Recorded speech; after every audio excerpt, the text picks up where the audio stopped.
calibrating the equipment. Another thing that I would like to, and I'm going to come back around to it at the end, is the idea of mentoring. That is where we're really going to make a difference.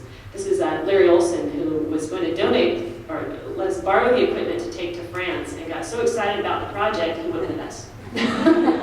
He spent 5 days and had a great story of being stuck in the mud in the middle of the night and having to decide whether he left his equipment in the car for the cows to get all of them because he was in a field.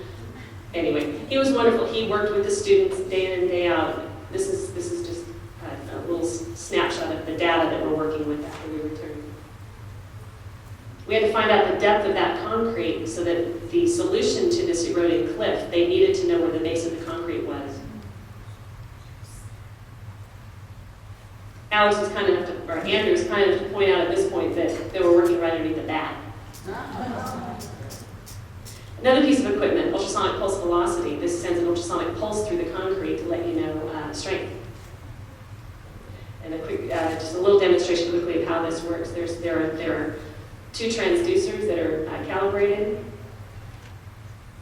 placed one on each side of the wall, run off of a computer, and it sends an ultrasonic pulse from one to the other, and you can get a lot of data on strength. It depends, it's essentially how fast does the pulse go through the wall.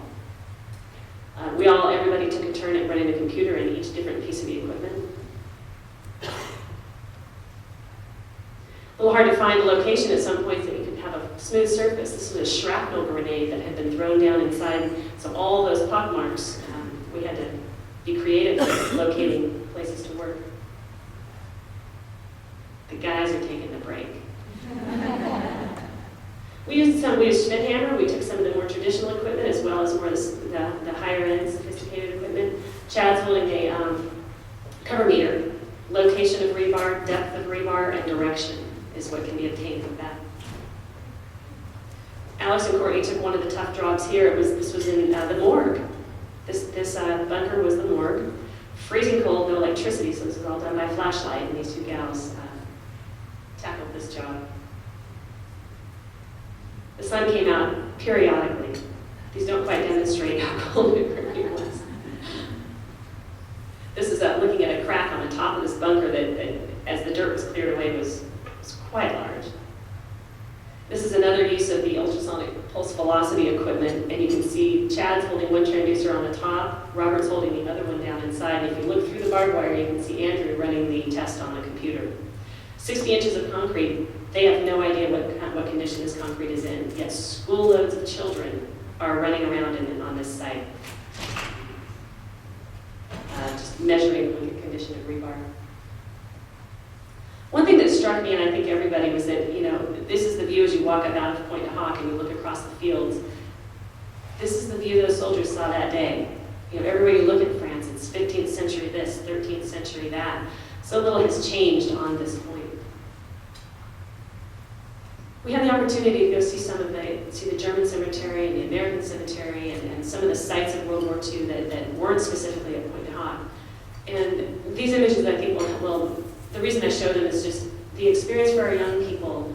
Preserving a site like this, there is no better way to communicate how horrible something like this was. If this place is allowed to fall into the ocean, a great learning, living classroom for people of all ages and from all parts of the world goes away. This is at the German cemetery, and the last line is very interesting. With this melancholy rigor, it's a graveyard for soldiers. Not all of whom had chosen either the cause or the fight. They too have found their rest in the soil of France. There's a lot of history about the German cemetery versus the American cemetery and the sentiment on the part of the French directly after the war. This is the American cemetery that stretches out along the upper bluff of Omaha Beach. And the German cemetery. Omaha Beach. This is the Mulberry Harbor. These large concrete caissons were built in England and towed across the English Channel and sunk. You can see them out. They basically created a harbor, and that's still evident today. Monument. This is a window that was replaced in the church. I can tell you more information about this, but it's interesting. It was blown out, obviously, and replaced, but you can see what it is. the icon in the middle is obvious to everyone, but look what's beside her. It's paratroopers. American and English paratroopers. So where the project stands today, the American Battle Monuments Commission is who we're working with, has come, the solution is unfortunately a temporary solution. The idea is to stabilize the cliff long enough to let the remaining vets have access to that monument. The repair is not intended to be permanent. The funding just isn't there for it at this point, unless a lot of people really take an interest. So what's going to happen is you can see these large caverns down at the base of the cliff.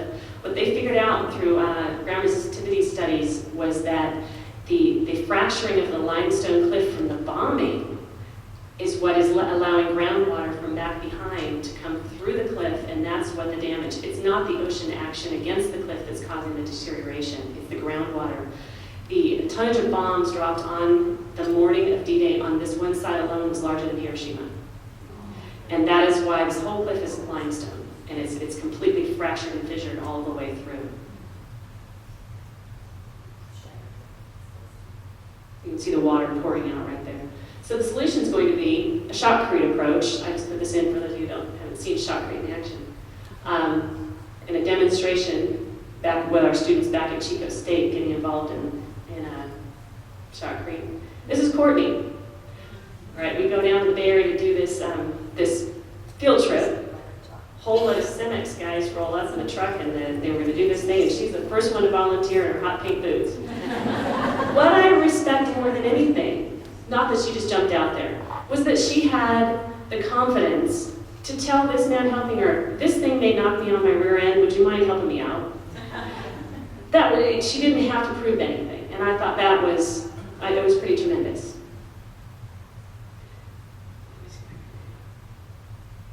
It makes a tapping noise, and then it does a graph, and it says that it's 3.9. The reason I put that in is once we returned from France, part of this process for this project, we had created samples before we left with simulated voids and deterioration in them. We brought the equipment back, and then we're able to show the rest of the students in the class how to use the equipment.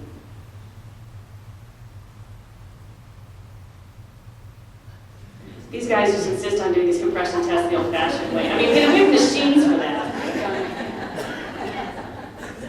We learned a lot about field work, how to fix things that break down by using car lighter parts and the reality of field work. The friendships that developed, these are some of the students from Texas A&M who are part of the memory of this type of project. She's a graduate student from Brazil, I believe. Sarah, who Alex still coordinates with, or corresponds with. The market. Chico State and A&M friendships. One of my mentors in college was running a project for A&M, and now we're working together as colleagues on this. So a last little set of images just to kind of wrap this up. And I think you'll see my point that this was a powerful project, but the amazing thing was the performance of our young students, the guys and the girls, and it wasn't about the guys or the girls, except for driving in France. We have a lot of arguments about that. So I can answer any questions about this project afterwards if you want to see them. I'm just going to go through a few final images. That's leaving on the last day.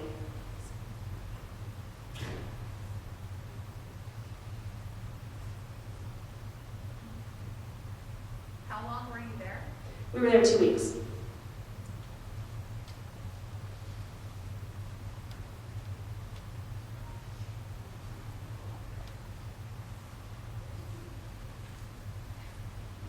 This is at the American Cemetery. Can you read it for us, please? If ever proof were needed that we fought for a cause and not for conquest, it could be found in these cemeteries. Here was our only conquest. All we asked was enough soil in which to bury our gallant dead.